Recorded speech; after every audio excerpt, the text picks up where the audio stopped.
Hello, everybody, on this beautiful Friday night here in the Central Valley. It was 70 degrees and it's going to be 74 degrees tomorrow. Gonna love it. I call it February fake out. We're all running around in our t shirts. In about 2 weeks, it'll be freezing again and we'll have winter and snow and all that stuff. But I was wondering how everybody's doing. And I thought I would do like an open line Friday. I mean, if anybody wants to call, they can. If they don't want to call, that's fine. But I thought it would be just a good night to just like let everybody let loose, tell whatever stories they have, ghosts, Bigfoot, UFO sightings, whatever happens, you know. I had to do a little laundry today, and I'm doing a lot better. Adolf, how you doing, man? I can't wait to get out and go out cruising around with you again. It's so fun, man. I always have a good time out there with you. I'm sitting here bumping everything. But yeah, man, Hi, Jan and Hummingbird. How are you guys? Hi, Odie. What's up, kiddo? Hi, James. Man, we should, man. And I even could have you come in and you could do it like right here in the studio. We could sit in here and have fun, and we'll eat in front of everybody. That sounds like fun, huh? Hi, Connie.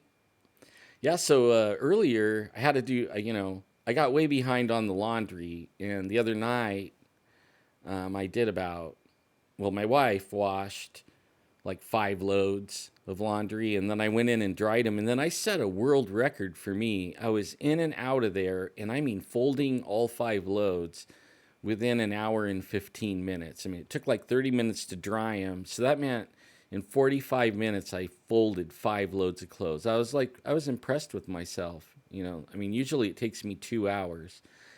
And then today there was like the last load. I made a mistake and I didn't unload the washer. Had no idea there was a load in there, right? And my wife found it today. So I had to go to the laundromat one more time, and I get in there and it's packed. It's Friday. Everything is running. I mean, all the dryers, there was a line for the dryers. So I'm just hanging out there and I'm wearing my shirt, getting my Squatch on shirt, and this guy starts chatting with me, and he tells me his Bigfoot story in Sequoia National Park where he was deer hunting. I guess he was just outside the park line, and he was deer hunting, and he bought a flashlight, and his wife, as soon as he said flashlight, his wife looked at us, and she looked at him and gave him that look, and he was like, yeah, my wife didn't like how much I paid for the flashlight, and I told him, well, that was probably one of the best things that he could bring with him. They're like not afraid of guns, they're not afraid of cameras too much, but man, they hate flashlights. And he said that he was sleeping in the back of his car on the bench seat, and the he kept hearing something, and I guess he's an ex-military guy because he was using meters, right? He said there was something only like 3 meters away from his truck, and it woke him up. How's it going, Brown Dwarf? Loving your videos, man. I really am. I'm loving your videos. I don't know if you got in the chat and listened to Bobo the other night. That was so fun, man. Maybe one day I'll get Bobo on if he'll call me. I'm not sure. How's it going, Cold Warrior? And you know what? I want to do a shout out to my brother Robert G. I'm loving the emails and all the videos you send me, man. You're really the coolest. He keeps me on track and everything. I love you, bro. I just wanted to do that shout out to you and say I love you, man. Thank you so much. Yeah, so I'm in there and I'm talking to this guy about he's deer hunting and he's sleeping in the back seat, and something comes up and it wakes him up, and he said it's only like 2 or 3 meters away from his truck.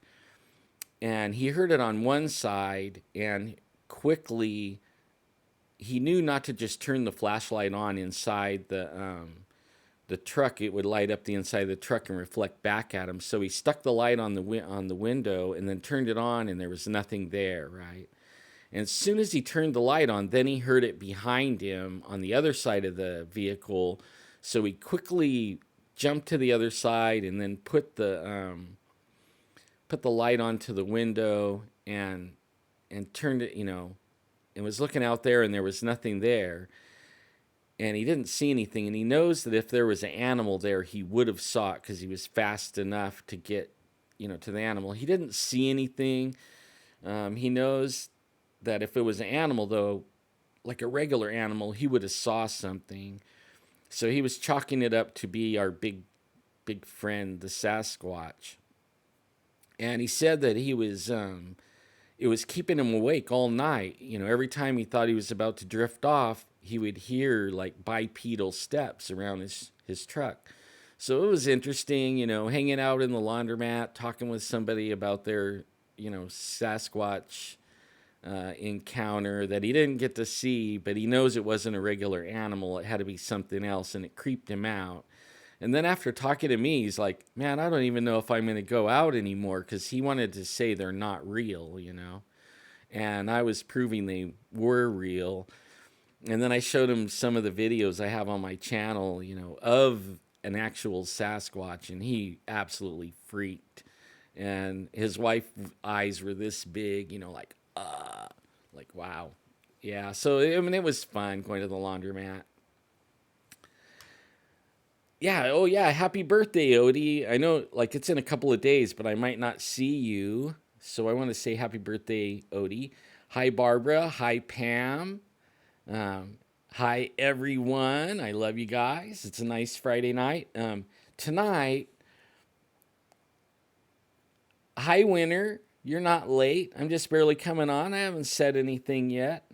And luckily, if you guys come in late, you don't have to worry because it records and you can go back and listen. I know it's not like being in chat and being, because I know it's cool to, I like the interaction too. And I think that's what everybody likes, is the interaction. In fact, because I like the interaction and the chat is so cool, tonight is gonna be what I want to do is an open chat line, like you guys could throw out questions or whatever, and I'm not gonna tell stories, and I'm not gonna make a topic. You guys make the topic. Also, if you want to call, I'm gonna throw up the phone number here so that anyone can call in. I kind of, messed with the phone and have my wife calling me and everything. I don't know if I have it dialed in right, but hopefully it works. I'm using this little dumb phone that I pay like a card for, like, I don't know what you call it, prepaid. That way, they're not, I don't want to use my regular cell phone number on it, because everybody in the whole world can, because I paste the chat up in the YouTube account. So I don't want to like put my phone number out to the whole world, my regular phone number.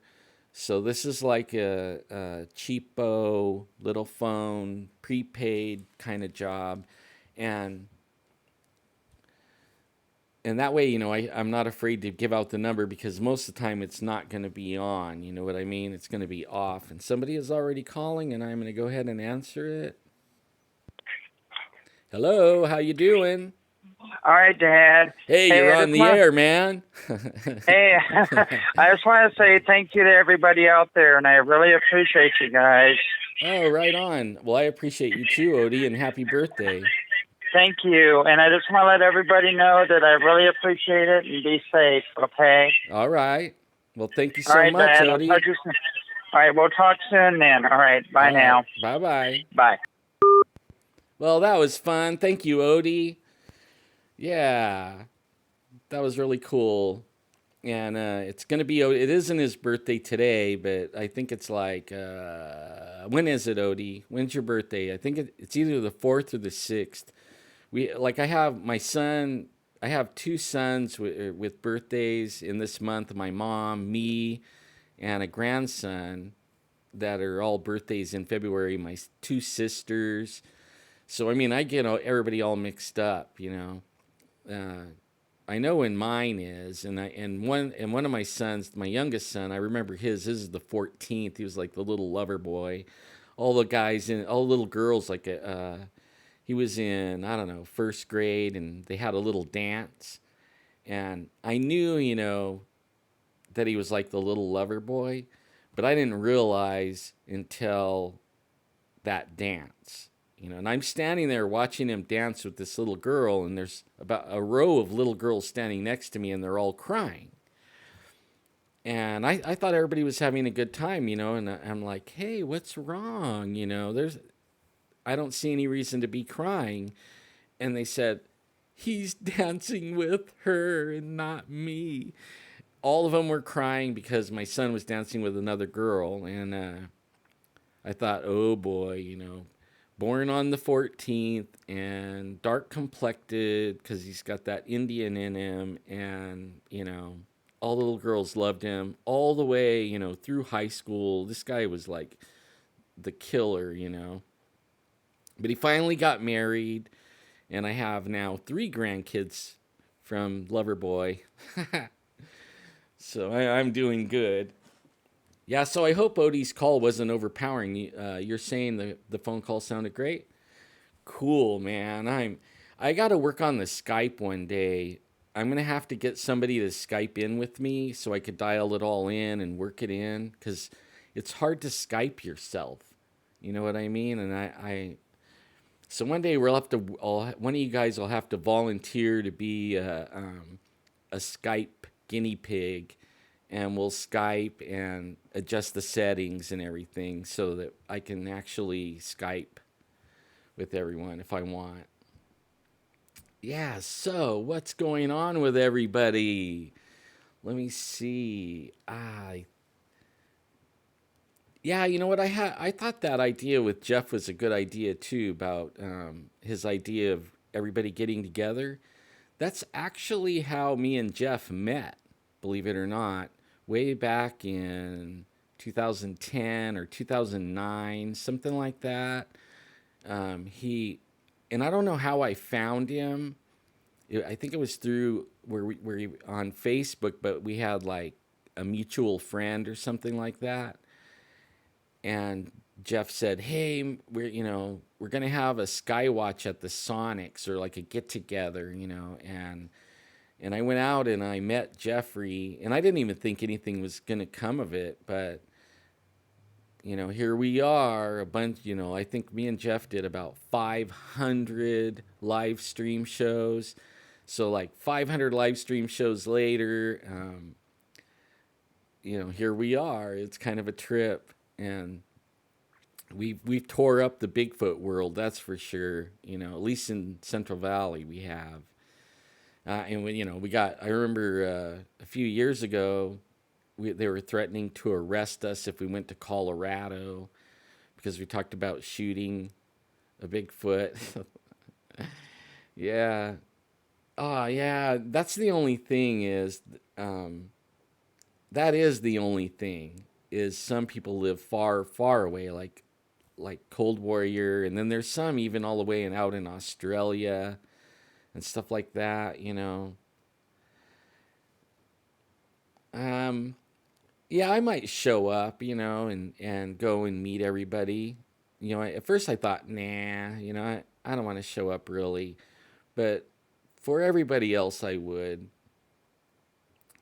No, they were gonna, yeah. When Danny went, only they didn't know who Danny was, but I know, like, if me or Jeff shows up in that county, I know, and they know about it, even to this day, what I understand, we could get arrested for going out there. I think he said it's gonna be a get together. I think it's gonna be in Sanger at a Me and Ed's Pizza. So something like that. Your granddaughter, you got it, Woolly Booger. Good evening, Woolly Booger. How you doing, man? You got it. We'll pray for her. I will for sure pray for her. I love praying for people. To me, it's something that's the only thing I do religiously besides drink coffee is pray, and I've learned to put everything in God's hands. So I'll definitely say a prayer tonight for you, Willie Booger, or especially for your granddaughter. I think he said granddaughter. Yeah, granddaughter Kate. So right on. So what does everybody want to talk about tonight? Like this is the open line. I actually didn't have any preconceived ideas, and I kind of want to. I don't want to do like. I really don't want to do the political thing. Like I don't about what's going on. I think that is like you can't watch TV because of it. Facebook is flying. There's one side and this side and that side. About the only thing I should say that I want to say about it is I'm glad something's happening because nothing happening was not good. And our government has been messed up for a long time, and it's nice to see at least something happening. And I'm going to leave it right there because that's there's enough of it already, and I don't really want to get into it, like at all. I don't watch. I quit watching football about 8 years ago because the referees are calling the games, and at least that's how I feel about it. Maybe they don't call all the games, but it seems rigged to me, and I'm sick and tired of watching my team lose from bad calls.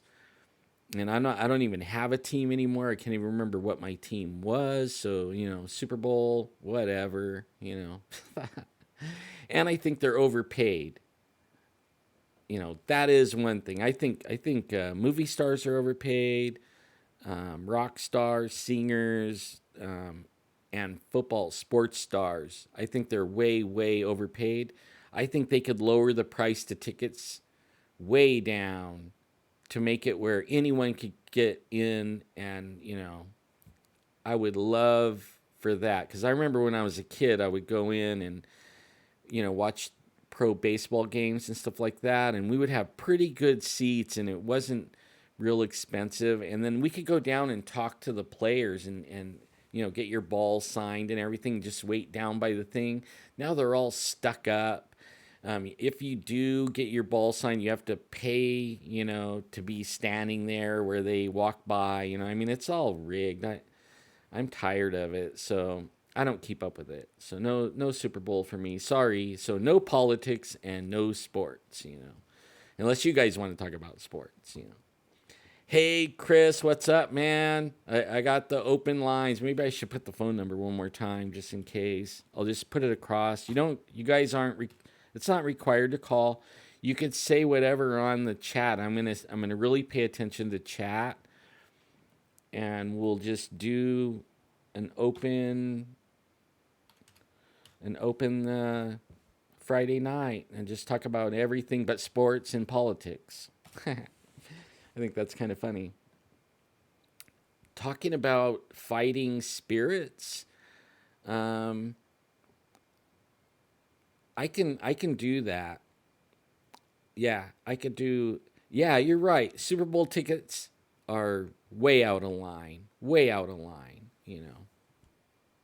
But the best thing about fighting spirits is if you're not strong in the spirit, like, and you don't have any confidence in yourself using Jesus' name, get a friend or find a church that does use Jesus' name and have them stand with you and agree with you. Because where two or more, there he is with you. And so use Jesus' name and everything will flee from you. Aliens, and I have a feeling Sasquatch too. I haven't tried it yet, but I have a feeling.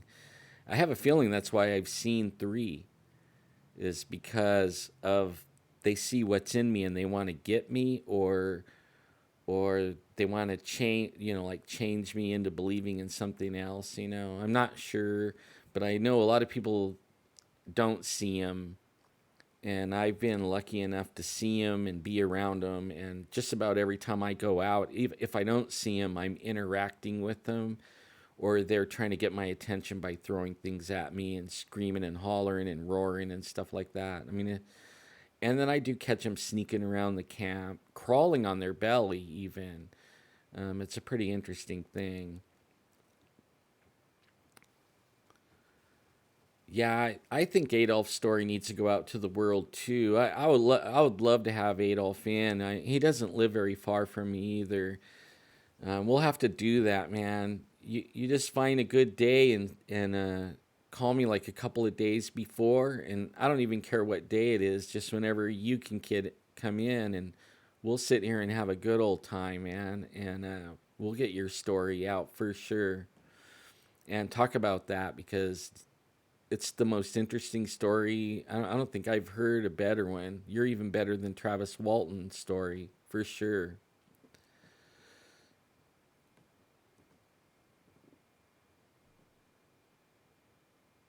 I would love to go there, man. So one tried to trick you? Like how? Like what? How did he try to trick you?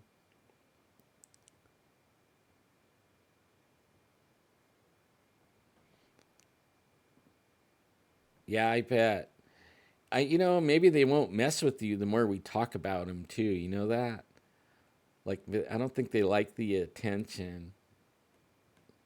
You have a lot of new stuff. Well, give me a call, man. Maybe, or do you want your own day too? We could do that too. Just let me know, Chris. Any time, brother. Anytime. Man, all you guys are my brothers and sisters. You guys, I love you guys. You can call me and do any time, all right? Hey, Fire Dude, what's up, man? Good seeing you on a Friday night. I didn't know if anybody's like, some people are way into the politics thing and they can't get their nose out of the Facebook or the CNN or whatever. But I'm glad everybody's like out and about tonight and doing that thing. It's I wanted a break in the action, and I actually was set up, I was all set up, and I was gonna do a show with another guy, the guy that, the only way everybody knows who I'm talking about. He's the guy that shot the Kandahar giant, the one that was on the L.A. Marzulli and stuff like that. And a little backstory on this. A lot of people don't know when his name's Kaiser. I won't say his last name or anything, but when Kaiser wanted to come out and talk about killing the Kandahar giant, he actually came out and he found me and not anyone else, right?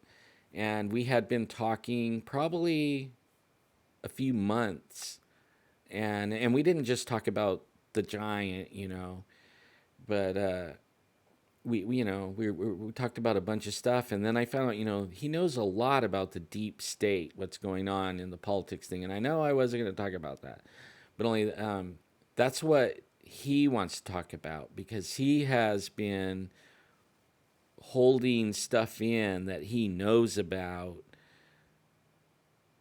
because he was a CIA police in the police force, and so he bodyguarded a lot of these congressmen and parties and different things that he knows, by being there. But he got a hold of me, and then I had to talk Jeffrey into having a show with him, because Jeffrey didn't believe it at first, right? So actually, me and Jeffrey broke the story of the Kandahar giant on Paranormal Central. And once that broke, our friend Richard Shaw, who does all of L.A. Marzulli's videos and stuff, I guess they're really good friends. I'm really good friends. I love those guys. They're great. and they wanted to do, they wanted to break, because L.A. Marzulli's all about giants too. I mean, like he really goes into it, and he signed an NDA, a non-disclosure agreement with L.A. Marzulli, and then he couldn't talk to us anymore on the show. And he didn't realize, he wasn't into that kind of thing. He didn't realize that once he signed that, he couldn't go on our show talking about anything giants or anything until after the L.A. Marzulli thing aired, which is okay. It was fine, but that's a little. It's a little history that a lot of people don't know, that he actually found me first. Yay.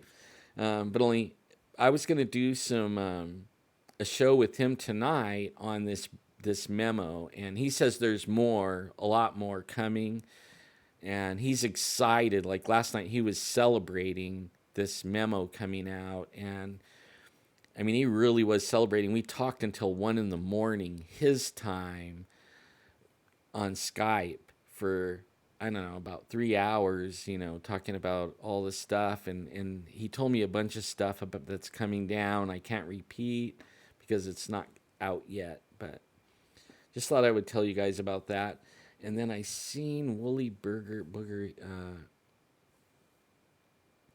Man, sweet dude! Congrats on your youngest son. That is so cool.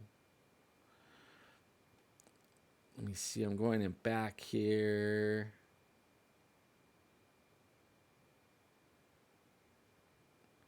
You know what, Woolly Booger? That is exactly how they do with us, man. They sound like something else. Like they make owl calls or bird calls. They sound just like birds too, and you can't tell the difference hardly. And then all of a sudden they turn into a bull elephant or something, and start making bluff charges and things. Yeah, paranormal is a cutthroat business. I'm not into being the cutthroat guy though. I think that's what Kaiser likes about me is like I always tell him like what you see is what you get. You know what I mean? I'm not gonna play up uh, to be famous or I'm not. What you see is what you get. I mean, I'm being real. You know what I mean? And I think a lot of them aren't real. I think L.A. Marzulli is real, but I think there's a lot of people that aren't. They have another agenda, that I don't have. I want to hang out with everybody. I want to hear the stories. I want to bring everybody else's stories. I mean, my agenda is having a good time with everyone. That basically is it. So there we are on that one. Yeah. Oh, today he did. I'll look that up. I didn't know that. That he. I know that he was getting ready to release some stuff on the elongated skulls, and I keep up on that stuff. In fact, Richard Shaw, we had him in the studio. He was talking about the Bible codes, and I did a lot of research on the Bible codes and stuff like that. I don't think it predicts the future because I don't think the words to say, to predict the future, but it can verify what's going on and it can verify things after the fact. But Richard Shaw came in. We had him down. He drove down from L.A. and we had him in the studio, and he brought a little baby elongated skull, and it was a replica, of course, but it had all the hair and everything. It looked identical. I don't know how he did it, but it looked identical to the one that is real. But it was a baby one. It had this big old cone head, and it was so interesting. And then what else? He also brought um, a bunch of pieces. He had been in Israel talking to some of the rabbis over there about the Bible codes. And when he was there was a couple of missile scares and stuff like that. And somebody gave him, I think the rabbi gave him actual pieces of blown up missiles. Scud missiles and stuff like that, and he had the actual bent up metal and stuff, and some of it had words on it, and it was actually pretty cool. And Richard Shaw is a cool guy, man. He really is a cool guy. You're in Los Angeles? What in the world? You're probably stuck in traffic too, huh? Let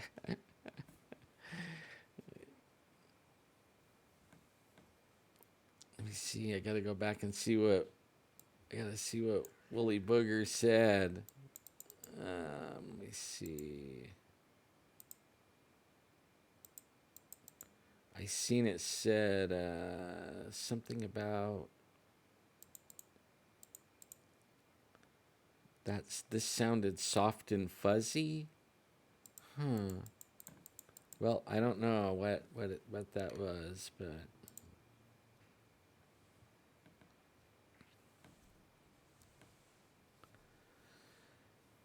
like Pam, when we were at Thule Reservation, we had one meowing like a kitten, and we were in this cabin area, and there was a Bigfoot interacting with us, but there was this one that was acting like a kitten. We never could find the kitten.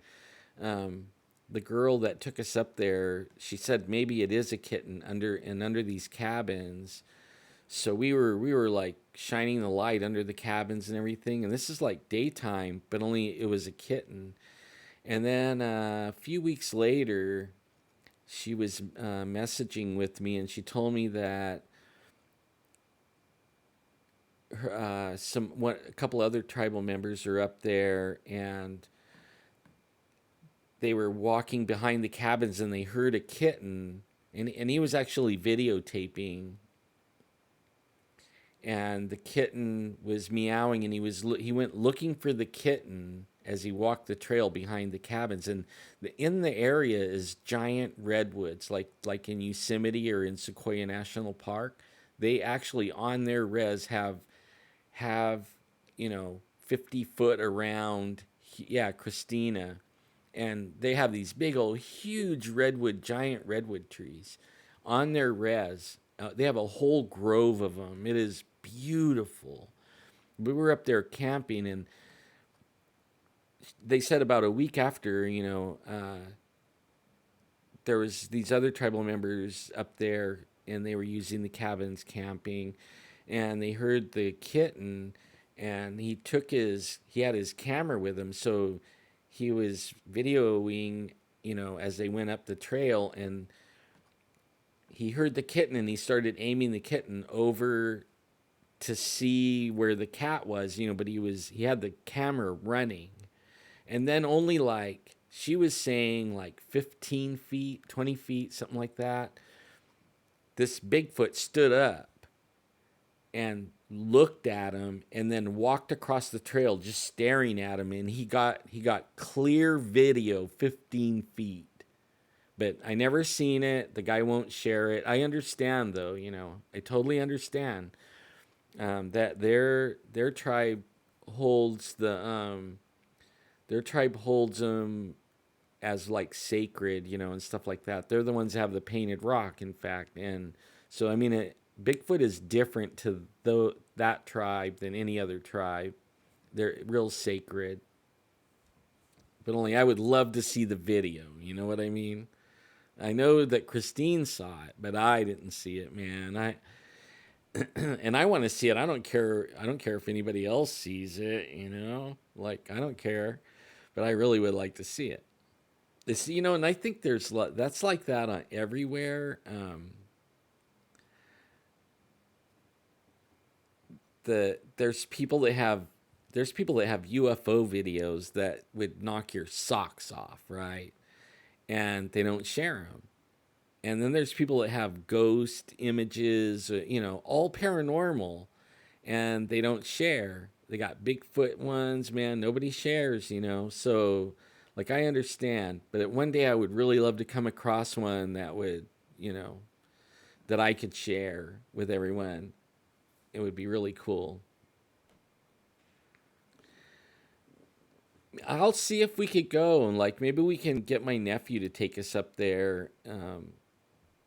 His girlfriend, and he's been with this girl for, I don't know, 10 or 12 years. She's tribal and she lives on the res, and he goes over there and stays weeks at a time. But only that we could go camping with them, and they've been begging me to go camping with them. I think it would be fun. They always take me to a different campground though. Christina's the only one that ever took me to the big trees, and it was nice. I never even knew about that, but I think why they take us to the river way in the back. It's like in the back part of the res also, but there's a waterfall and swimming holes, and I think that's why they want to go there. You know what I mean? That in the other place there's not. There's cabins and it's beautiful, but there's no swimming holes, or anything. And I think that's why they take us to that one all the time. And they have, picnic benches and everything. It's actually a beautiful reservation, and they have it set up really nice. I mean, I wish I belonged to something like that where you could go and use these things like that. It's just beautiful. And yeah, Woolly Booger, they a lot of times they start out innocent sounding, and then all of a sudden they're King Kong.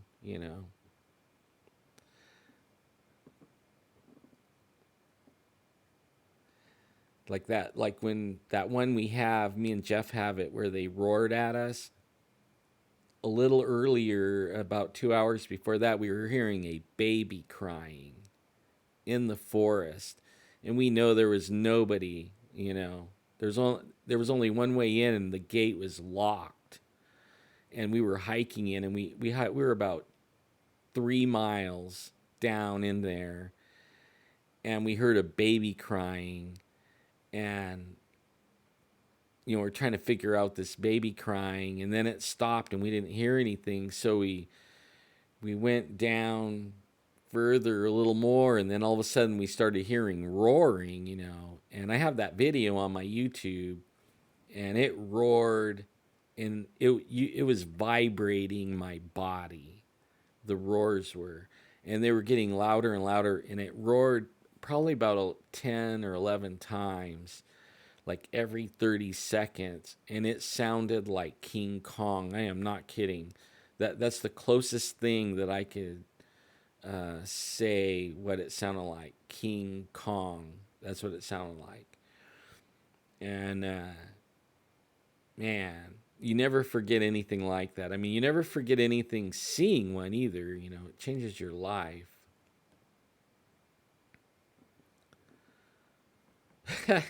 Yeah, huh? Yeah. I totally understand, Adolf. I would too, man. Put bricks on like tie it with a string and then put bricks on the floorboard so that they can't pop the thing open. Man.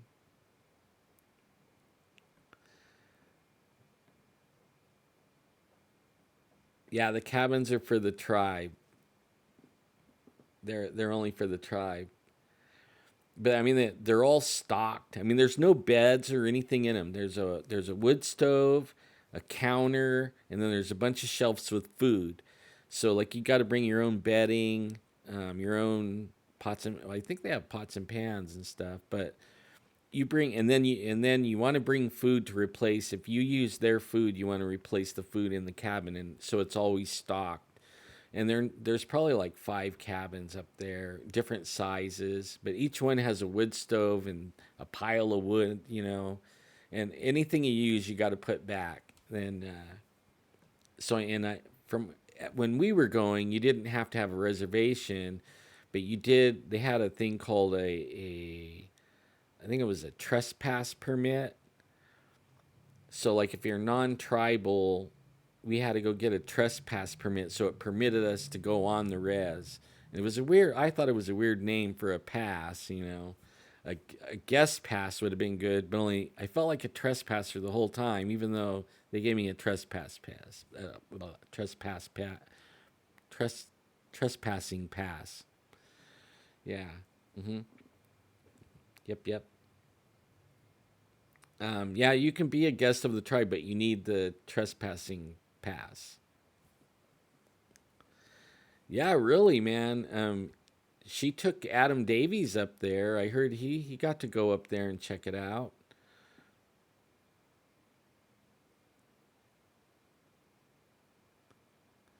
Man, that's scary, dude. Bigfoots can be scary. I mean, a lot of people think they're not scary, but you know what? I would say 80% of all my interactions with them are scary. It starts off really not scary, but it usually will turn into them letting you know that you are nothing to them. You know what I mean? Even if you have a gun, they don't care. I know a lot of people say, oh, if you carry a gun, you'll never see a Bigfoot. Baloney. I know plenty of people that, I mean, even myself, have been packing guns openly and see a Bigfoot, you know, and you freeze. I mean, the last thing on your mind is a gun, really. I mean, you don't think camera, gun, anything. You're just standing there going, whoa. And your brain is trying to process what you're looking at, you know? Yeah. Oh, yeah. What was it? The three H's: hungry, horny, hot? No. Yeah. Wow, man. That displacing the big stones, I've heard of that before too. In fact, I heard I've heard from several people that do a lot of bigfooting. One guy went out in the woods and stayed out there for a long time, like several months, and right in an area where there was Bigfoot, and he came back saying that they lived in caves, only they would move boulders, and the boulder would move, and they were going in and out of this cave, and when they would come out they would move the boulder back in front of the entrance of the cave, you know, so you won't never see the cave because it's covered by a boulder, and they could actually pick these boulders up, you know, something that a crane would have a hard time doing. I mean, it's amazing what you hear. You know, but I didn't see the boulders, so I don't know a lot about it. But yeah, they're big, all right. They're big.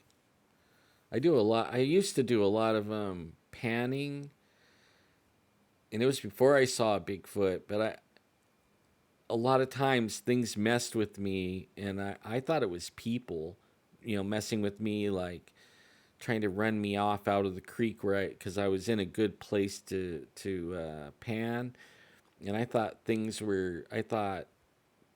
people were trying to scare me out of there, you know, throwing boulders in the water and stuff like that. But I found out, you know, I realized later after I saw one, I realized it wasn't people. They can't throw boulders that far, anyways, you know, like some of the rocks that were coming, I can't even chuck 5 feet. And they were flying over the thing out through the trees. You could hear it cracking through the trees and then land in the water. Baloosh, you know, splash me even. And but only I don't know why I thought it was somebody else. I guess I was in denial, you know, really. Let me see.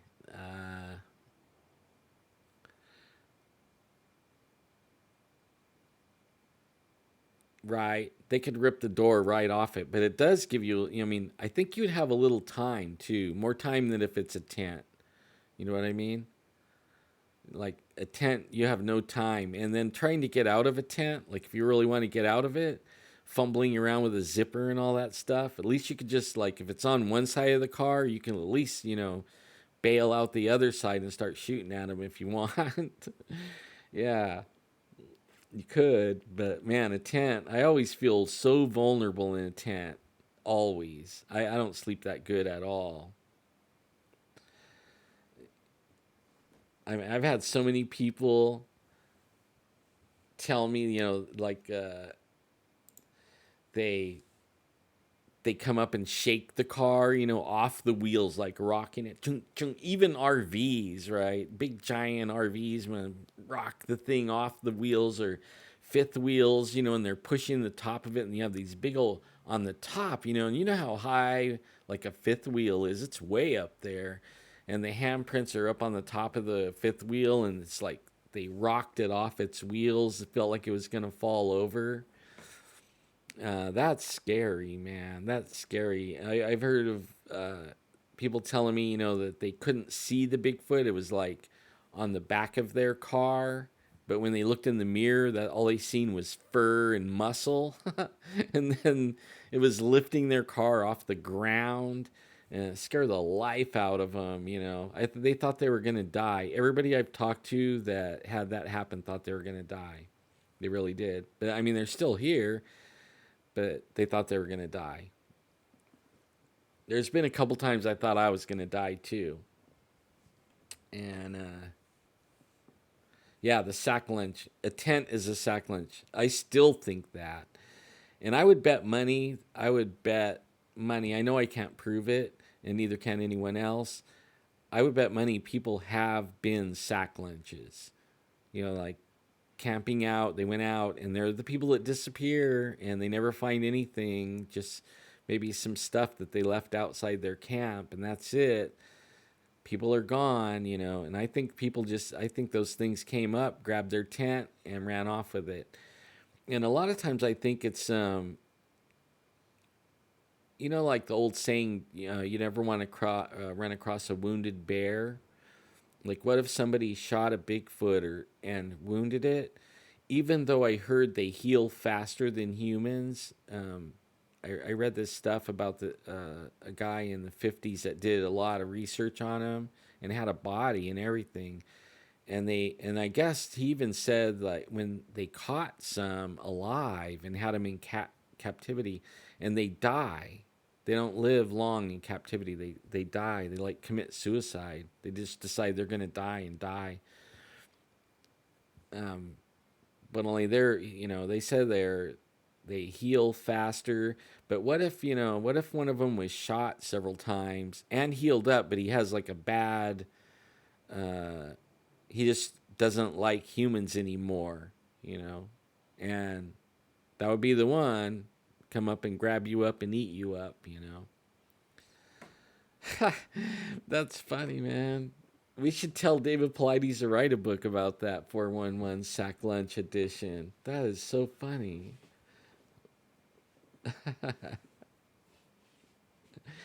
Oh, man. Man, what was that? Land Between the Lakes? Is that the one you're talking about? Where the camp was torn up and there's people ripped to shreds all over, even little kids up in the trees, dripping blood all over. I mean, that's a scary scene, huh?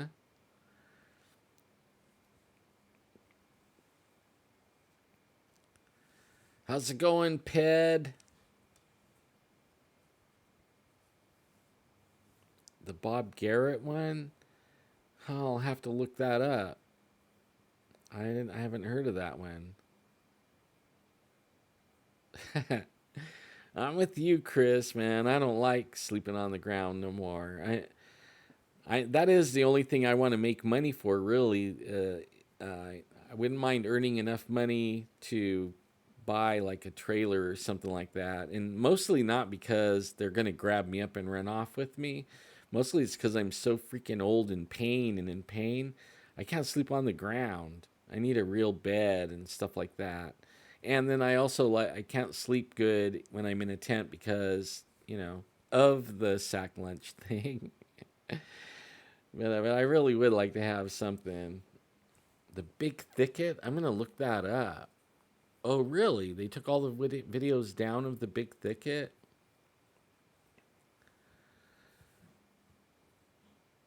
Wow. I'll look for it. I'll look for it.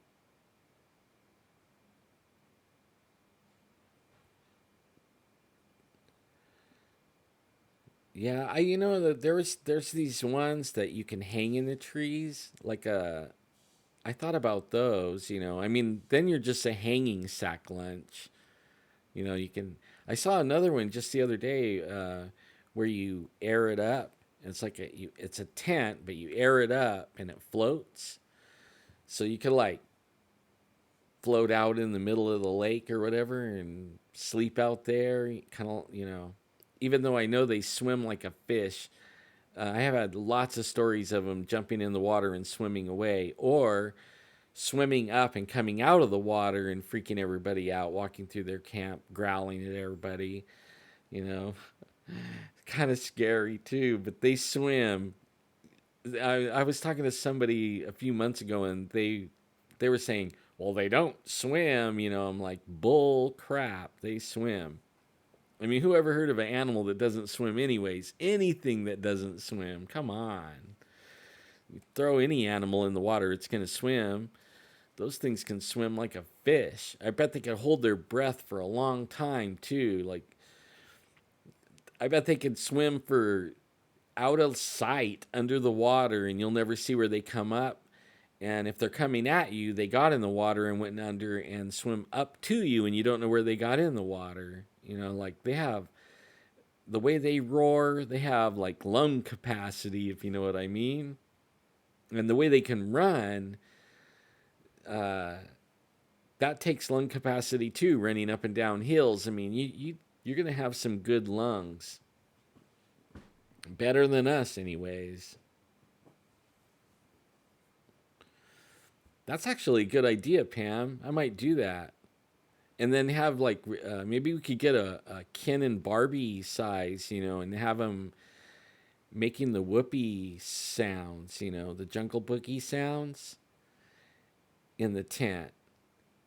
Because I think they could see through the tent, and just have, put them in a position and then have them making the whoopee sounds. I bet that would really get them going. Then be over in your truck, like you're in a camper shell with a two-way mirror window so that they can't see you.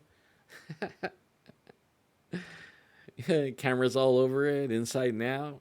Yeah.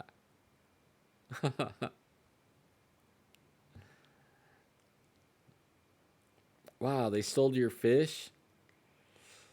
Hi, Nicole. How are ya?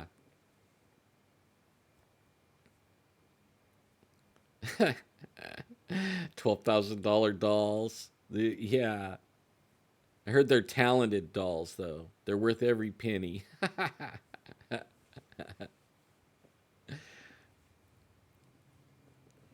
We had a small one messing with us one time at a camp, and it was probably like 5 foot tall, but he was fast, man. I mean, he was really fast. The fastest, I mean, he was like blistering, blazing fast. And he could zip between, like 20, 30 feet in between trees and rocks and stuff. And all you seen was just a little glimpse, like you never got your eyes on it. It was always like when you weren't looking straight at it, but you would see it.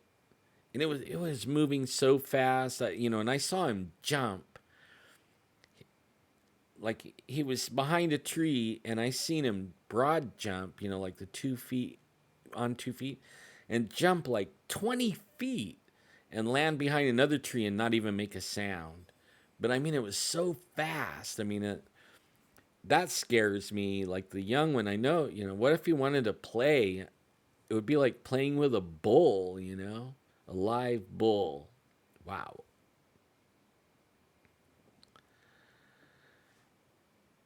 Man, it's beautiful in California. We're in February fake out right now. It's gonna be 74 degrees. Today I was riding around with I had the moon roof or sun roof, whatever you want to call it. I had that open, all the windows open, cruising down the road with everything blasting, and I was having fun in my t-shirt. I mean, it's great. I love it.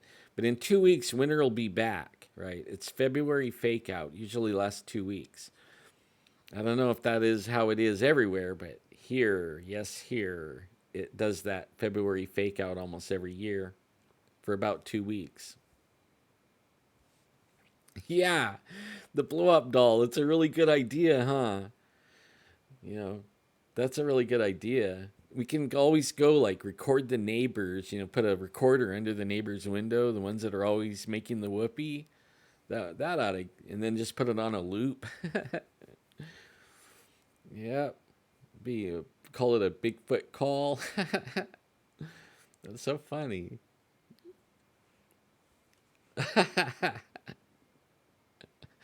Yeah, you might get mad. I don't know.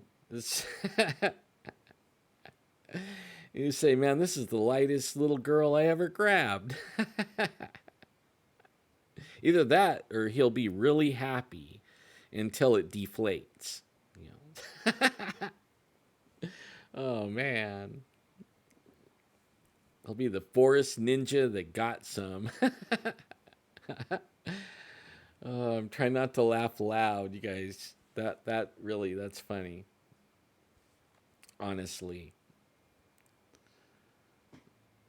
he'll be the like forest pedophile.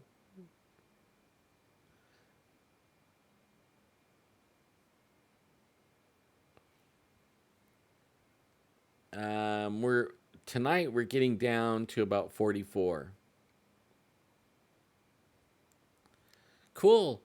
I haven't I could have reached out to him, but thank you, bro, man. That thank you. Cuz maybe he could come on chat and chat with us and be in the chat. Bobo's the coolest guy, man. He saved my life actually. I owe him a steak dinner for reals. I mean, he gave me. We had a steak dinner. Me and Cliff and Bobo. They invited me out. It was just me and them, and we had they went to a real expensive restaurant. They called me up. They were in town, and I went and met them. And they bought me a big steak dinner and everything. The guy is awesome. Absolutely stand up, real. I like guys like that. Like there's that was the one thing that I liked about the Finding Bigfoot guys. They were all really cool, and it was really fun hanging out with them for a couple of weeks while they shot everything. Even though I was working, I was supposed to be working, but it was afterwards we hung out and it was fun. And the after party was good. Like the last night of the shoot, hanging out with their crew is actually really cool too. And had a great party, after party, and they fed everybody really good. And I mean, if you ever had the chance to work for Finding Bigfoot, it's a good experience. I mean, really cool guys. Yeah, if they ever get down here in my area, I want to take them out to the river, where we've been chasing the Bigfoots around. Because when they were down here the last time, we didn't know about the rivers, and I was taking them way far, way out, in the woods, and now I can take them places that are only like 20 minutes from the hotel, and I think that would be cool to. I think they would enjoy that, and it's who doesn't like hanging out at the river? I mean, come on, everybody likes that. Yeah, that was a good episode. The structure subject, you could. I mean, I find structures all the time. In fact, that's how. Like if you go in a new area and you're scouting around, that's one of the ways that you're in a good area. If you start finding the X's and broken, trees and stuff. No, I won't tell. Well, Jeffrey, I'm not sure if they like Jeffrey very much. So because one of the stipulations were, uh, I don't know if Jeffrey even knows, but the production company that does Finding Bigfoot or did Finding Bigfoot, they were they were here a couple of months earlier with Nat Geo, and we did. I worked for Nat Geo the same way as I worked for Animal Planet for for like probably a month. Each time I worked about a month, but only I only the shoot the crew and the cast and crew and everything. They showed up in the last week or two of the month, and usually the crew showed up first, and then the cast showed up right at the last minute. Right before shooting started. And now I wasn't in. I worked for Nat Geo during the shoot, but I wasn't in the show. Okay, chasing UFOs. Jeff was in the show, and but only I had been working for uh, the production company for I don't know 3 or 4 weeks, and then everybody showed up. James Fox and Ben McGee and Aaron Ryder, and it was fun hanging out with them. Got to meet them and hang out with them a lot more than anyone else would because you're working. You know what I mean? Like you're going everywhere they go because you're working with them. So then when Animal Planet got a hold of me, it was the same production company, right? Different cast and crew and everything, but same production company. And their stipulation was if they said they would hire me again because they like how I work, only I couldn't tell Jeff. So that was like I had to sign an agreement that I couldn't tell Jeff because they didn't want him on the set. They didn't want nothing to do with him. And it was so I didn't. And when Jeff found out later, he wasn't really happy about it, but I don't think he really wanted to anyways because he thinks they're all dorks anyways. You know what I mean? Like for a little while there, we wanted to get him on as a guest, but they wouldn't even go on. They wouldn't come on the show. So we never had Bobo or anybody on, Cliff or anybody. I almost had Renee one time call in to the show, but she got busy. She's actually a busy girl, busy lady. I mean, she really is a scientist and a biologist, and she really does do biology and stuff and works in the field. I mean, she's an amazing person.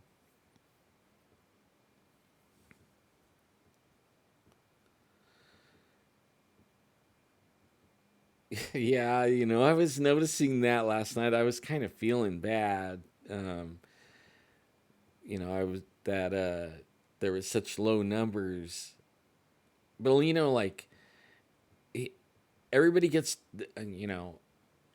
I'm tired of hearing the political stuff. Like if you want to see that, turn on the TV. I know he's into it though, and I mean, like, God, even I feel like I'm not doing enough for you guys. Like I want to do a lot more, and I keep like getting sick hurts. Like my wife got sick, and then I couldn't do anything, and then I wound up having heart attacks for a week, man, and I couldn't do anything. I mean, I have big plans, and so far I haven't been able to do one big thing that I wanted to do. Like I have a bunch of footage that I've went out and shot in different places. Only I can't edit. I can't just throw the video up because it's like several hours of video, and only I can't edit on this computer. The edit is the computer can't handle it at all. It keeps crashing. I mean, I do the edit, and then when I'm saving it, it the computer crashes. It can't handle it. It can't handle the edit. So I'm kind of so I have to do either live or record it like live, but I can't do any editing on this machine. It just won't handle it. But I'm okay with it. I mean, it's a old computer. I built it back in 2008, It was the one of the best computers you could have in 2008. Well, here we are like 10 years later, and it's still keeping up. I mean, and then we used it like I for 5 or 6 or 7 years, I drug it over to Jeffrey's house every Sunday night, and that's how we did the show on my computer. And we maxed towards the last couple of years. We were maxing it out. You know what? We were really maxing it out. So I really I use this computer up. I mean, I'm happy. It's done everything I wanted it to do. It's ready to retire. I'm actually ready. I want to build a new one and use some of the newer technology which actually is what is the only thing that actually handle, because it's all new technology. The video and everything's all new technology now. Yeah, I will be. I haven't had time. But only I think I showed everybody. I haven't had time to like do a sale show yet, and I mean to. I really mean to. And I'm just barely rolling here again after those heart attacks put me out, man. It really knocked me out. I was actually thought I wasn't going to be here this week or any week. I was scared to almost death from the heart attacks. But now once I realized that it was that pain patch thing they had me on, and I took it off, I mean every day I'm feeling better and better and better every day. And what's kind of weird is when I put the patch on, it didn't just start like as soon as you put the patch on. It was like a gradual thing, gradually getting worse and worse and worse. And then I took it off for a few days, and I was starting to feel better, but only the pain is in the leg was still bad. So I slapped one back on, and then that downhill thing kept going, and it was like I started thinking, you know what, it has to be this patch. And I was on the 6th day. I was supposed to leave them on 7 days at a time. I was on the 6th day, and I ripped it off, and only because really it was hurting my shoulder. It was making my shoulder ache. I broke my shoulder in high school, and I still have problems with it, forever. And I put it on the broken shoulder side where I broke my collarbone and everything, busted that shoulder all up. All I did was slip in the mud, too, seriously. And I slipped in the mud in front of everybody, embarrassed myself in high school, but I put it on that shoulder, and it was making my shoulder ache so bad. And then I ripped that thing off, and a few hours later, the shoulder started feeling better. But then I started noticing the next day that my heart attacks were getting less. And then the next day, even less. And then there was none. Now let's see, I ripped it off on Sunday. So here I am on Friday, and I'm like getting back to normal again. I mean, the leg is still killing me, hurts like a big dog. But it has been for 18 years, like I'm not going to get away from that. I thought it would be nice to be able to wear the patch and knock that pain down a point or two. But if it's going to make me die from a heart attack, I'd rather suffer with pain. So I'm happy now. I figured that out, because I have a feeling if I would have stuck another one on and tried to go another week, I might not be here, because it was really getting that bad. It was scaring me so bad. The 420, it helps only in. What's weird is I try everything. Okay, I've been at this now since 2000. The 420, some 420 gives me heart attacks, and anything sativa will give me a heart attack. It's weird. But if it's indica, then it's more like couch. You know what I mean? Don't hurt my heart. It calms me all down and everything. But then that's the thing, is I'm afraid to try any of it, because I had a few bad experiences where I didn't know what kind, and then somebody's like, try this, it's really good and it'll help you. And then I try it, even if it's an edible. I mean, if it's an edible, even lasts longer, in your system. So I found out if it's indica, I can, and it helps, and it doesn't really take the pain away. It mainly makes me not care. I don't know if that makes sense, but the pain is there still, but I don't care. When I use the 420, if it's indica. If it's sativa, then all of a sudden I'm like freaking out. I got some CBD. I haven't tried it yet. I got a little bottle, and I was told to like do the drop under the tongue. It has a little dropper and drop it under the tongue. So I'm gonna. Only I don't know what. I never tried it before, and I'm not sure. Like I've used the CBD cream and rub, and put it on the topical part. It works for like real topical. But if you want it to sink in or go deep, it doesn't work that great. Yeah, edibles. Oh my God. Like if they put if I get a sativa edible, I'll be having panic attacks and heart attacks for like hours. If it's an indica one, then I'll be in the couch laying there, and then the next thing I know, I'm cleaning the fridge out. But that's what I found about 420, and so I mean, like, I try everything, but only I'm learning like I have to be really careful, and I didn't used to have to be until I got the heart problems. It is the heart problems. They changed the whole ball game. I mean, it's one thing to be in pain, but when your heart starts hurting and it hurts up into your neck and down your arm and everything, it starts getting scary. And when it doesn't work, and then you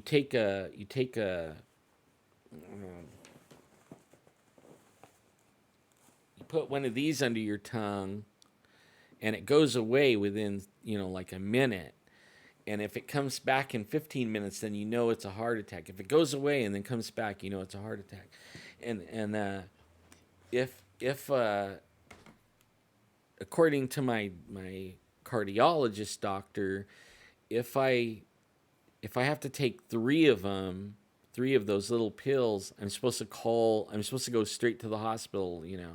Call, and he says not even drive. Call 911. And they have this thing called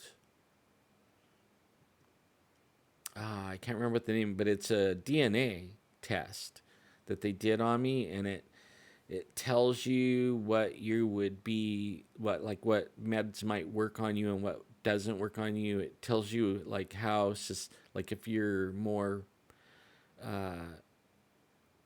like if you're tolerant of pain or intolerant of pain. Well, found out I have a high tolerance to pain and also a high tolerance to pain meds. So then, they want to give me more pain meds, and I'm not even in on all that, like I don't, you know.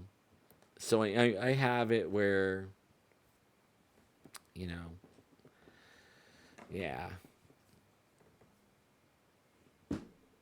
Which researcher would you sell your car to buy them a better camera? For me? I mean, but for me to sell my car? Huh. I have no idea. I think I missed something while I'm sitting here rambling.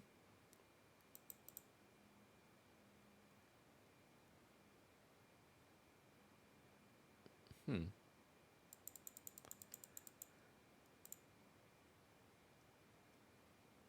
Yeah, I heard too many scary stories about the fentanyl patch. Yeah, you know how high tolerance that they found out I was. My wife, the last time I had to call the ambulance and went in, um, the cardiologist was telling my wife to ask me when I'm having a heart attack, what is the pain level between 1 and 10? And he told her that if I say a 3, call 911. And she's like, well, that's not bad. And he said, well, normally I wait until a 7 or a 8, but only your husband um, doesn't feel pain like normal people. So if he says that he's having a 3 pain, he's having a serious heart attack. Call 911. And she's like, what? That scared the you know what out of her. Like, so what if I'm having a 1 pain or a 2 pain? Does that mean it's like a medium heart attack? So yeah, uh, a 3. If I hit a 3 on a scale of 1 to 10, then it's time to call 911. Totally, and it kind of scares me because sometimes I feel like I'm having a 5. Like when I had that patch, it was a good solid 5, and I didn't call 911 though. I don't want to go. I'm so scared of doctors. You guys don't understand. I mean, they cut on me and they hurt me all the time. And always every time I go in, it always is something. I hate it. Um, I don't really have panic attacks. They give me a med for that. I have a nerve disorder that causes. It's called RSD or CRPS or causalgia. Any of those three will fit. Only it makes your fight or flight nervous system wacky. So for no reason at all, like when you're scared and you want to run and your heart rate goes up and you start sweating and you're ready to run, like if something happens and you're like totally scared and panicky, my system will do that when I'm just sitting there and no for no reason. So they give me a medicine that controls that. But then the pharmacy gives me a bad time about that because did you know that's an addictive medicine? It's like, yeah. But did you know that I can't stop taking it? I have to take it the rest of my life? And they don't get it. They're like, you should try to get off that medicine. And they look at them like, and what, die? Is that what you want me to do? So I get off that medicine and then I die, right? I have a panic or my nerves go off. It makes my heart rate go up and then I have a heart attack and die. That's surely what you want me to do, right? I mean, some meds are there for you to keep you alive, even if they're addictive or not addictive. I mean, come on. I mean, it's really stupid. And you know what? And I know they have a pain med problem. I mean, the problem is people that aren't really in pain get subscriptions or prescriptions, whatever you want to call it, for pain meds, and then they sell them on the street and and then you have people that are buying them up left and right. Well, I'm not that guy. I never was. I don't sell my pain meds. I need them. Otherwise I die. They don't get it. I'm one of that few that really go by, the doctor's orders because I want to stay alive. These guys. Uh, what's my views on dreams? Like people that are dead visiting. I think like I think that your loved ones that have passed on can come in your dreams and visit you and even talk to you and leave messages to you. I believe that. I've had relatives come to me in my dreams and I seen it like my dad's come to me several times in my dreams, my grandfather, um, and it was real. It seemed real. And what was really cool is I got to actually hug my grandfather, but he never said anything. He just smiled. And I was talking to him, And with my dad, the last time I felt bad because in my dream I was busy and I wanted to talk to him, but for some reason in my dream I was too busy to talk to him. And I told him I'll be right back. I'll be right back. I don't go anywhere. And then I ran and did whatever I had to do. And I came back, he was gone, and I felt bad. And like, ah, man, because I knew I was in a dream, in my dream. But I don't know why I had to be so busy I couldn't stop and talk to my dad. I don't know. It's a weird thing. But yes, dreams. I think they visit you in your dream. Man, I'm so sorry about that, James. I hate to hear anyone else that has problems with their health that is so serious like that. I am so sorry. You missed everything, Amanda. Hi, Amanda. Yep, I'm about to go. We'll see you later. No, no, I'm just kidding you. Oh, I love you, Amanda. I do. I'm glad you check in. I love all you guys. You guys are great. I love you.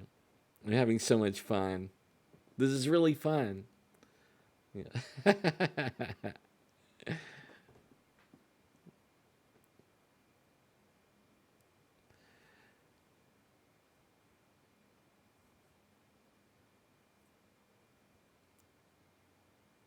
Yeah, that's right. They come in your dream. Well, they come to you in your dreams, and sometimes it means something, and I don't know what the meaning is. And maybe sometimes we just need that to see them. You know what I mean? We just need to know.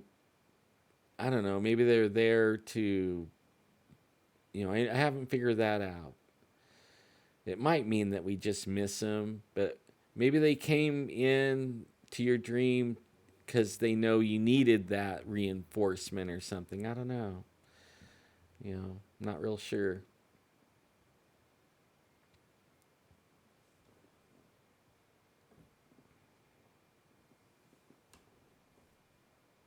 Yeah, I'm the same way, Pam. I did everything. I've been all over the world, and that's the one thing I'm kind of glad about is I don't have a lot of woulda, shoulda, couldas. You know what I mean? Like I've done. I mean, I crashed a hot air balloon. I went hot air ballooning a bunch of times. Then one time we crashed one. The weather changed, and we crashed a hot air balloon. I slept in a grass thatched hut 500 miles in the interior of Africa for a week. Um, I went all over the place in Amsterdam and Germany and Denmark and all around in the train. Been all over around the United States. I've flown a plane. I've flown in a fighter jet. I got a ride in a fighter jet. Uh, I've been on TV and cable TV and TV shows and featured, like that. I worked in the casino industry and I worked my way up to the very top where I was the boss and making a lot of money and owned nice cars and a ranch and I mean I had a lot of kids and I enjoyed them. I've owned horses and went riding. Used to like riding and everything. Dirt bikes. I've done just about everything that like the only thing that I would say that I wanted to do that I didn't do was I wanted to be a pilot. I wanted to at least have my pilot license, right? And I didn't do that. And I always wanted to visit Alaska and see the Aurora Borealis, and I haven't done that.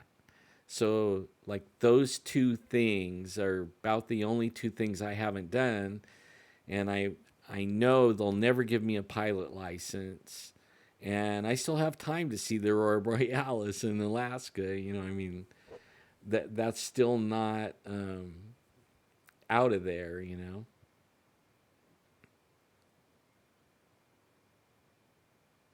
Really, you're man, you have like a 420 racist computer. It doesn't like 420 or something. That's not cool. Wow, 10 minutes to get your computer back on. I wonder like I've been talking to Kaiser for a long time. I mean, like the last few days on this memo drop. He says there's going to be a few more drops too. This is the first drop. Okay, this memo's the first drop. There's going to be some more. But we've been talking about this deep state stuff, and I wonder if maybe I actually expected my stream to be all screwed up and everything not to work because of hanging out talking to Kaiser. Because he's telling me that we ain't seen nothing yet. This is like the start of a huge drain the swamp thing. And he even thinks that he might even be what do they call it, expedite, whatever. He might have one of those on him where he has to go to the court. But so I expected all my stuff not to work. Man, I always wanted to go to Guam. I have relatives living in Guam. And I always wanted to go to Japan, but I did go to the Japanese gardens in LA. And yep, I did do that. But it really wasn't on, it's not like I have to. I just wanted to at least travel across the world a few times. And one of the biggest ones was I wanted to go to Amsterdam. And I did that. And I hung out in Amsterdam for 2 weeks. So even if I went nowhere else in the world, I made it to Amsterdam, and that was my world traveling. I mean, I did make it there, and I had a great time, and I learned a lot and seen everything, and it was fun.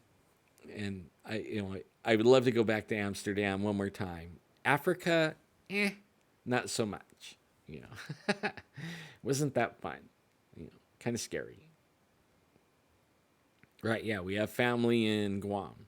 And I would like to go to Guam, though. They have a lot of paranormal going on over in Guam. And I would love to go over there and